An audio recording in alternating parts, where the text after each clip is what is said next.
খুলনায় জাতীয় নাগরিক পার্টি এনসিপির শ্রমিক সংগঠনের কেন্দ্রীয় নেতা মোহাম্মদ মোতালেব শিকদারকে বাসার ভেতরের অন্ত্রকোন্দলে গুলি করা হয়েছে বলে পুলিশের প্রাথমিক ধারণা। সোনাডাঙ্গা এলাকার একটি ভাড়া বাসায় এই ঘটনা ঘটে। সোমবার দুপুর 12:15টার দিকে সোনাডাঙ্গা এলাকায় গুলিবিদ্ধ হন মোতালেব শিকদার। প্রথমে তিনি পুলিশকে বলেন মোটরসাইকেলে এসে দুর্বৃত্তরা তাকে গুলি করে পালিয়ে গেছে। পুলিশ তদন্তে জানতে পারে ঘটনাটি রাস্তায় নয়, বাসার ভেতরেই ঘটেছে। সোনাডাঙ্গা থানার পরিদর্শক অনিমেষ মণ্ডল বলেন, গুলিটি মোতালেব শিকদারের মাথার চামড়া স্পর্শ করে বেরিয়ে যায়। এতে রক্তক্ষরণ হলেও তিনি প্রাণে বেঁচে যান।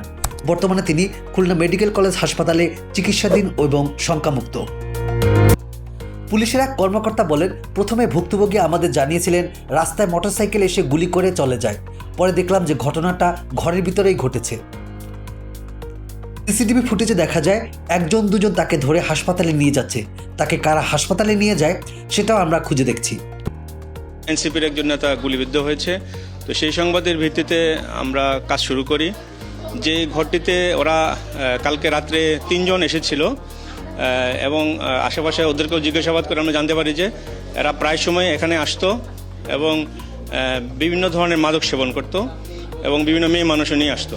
তো এই ধরনের অপকর্ম ওরা জড়িত ছিল এবং ওদের আমাদের কাছে আপনার ভিতরে যে গুলি করেছে এটার ইও রয়েছে, একটা কার্তুজ রয়েছে পড়ে আছে এবং যেটা আমাদের কাছে তথ্য যে ওদের ইন্টারনাল কোন্দলের কারণেই এই ঘটনাটা ঘটেছে। এটার নির্বাচনকে বানচাল করা বা অন্য কোনো উদ্দেশ্য নিয়ে না, এটা ওদের অন্তঃকোন্দলের কারণে ঘটনা ঘটেছে।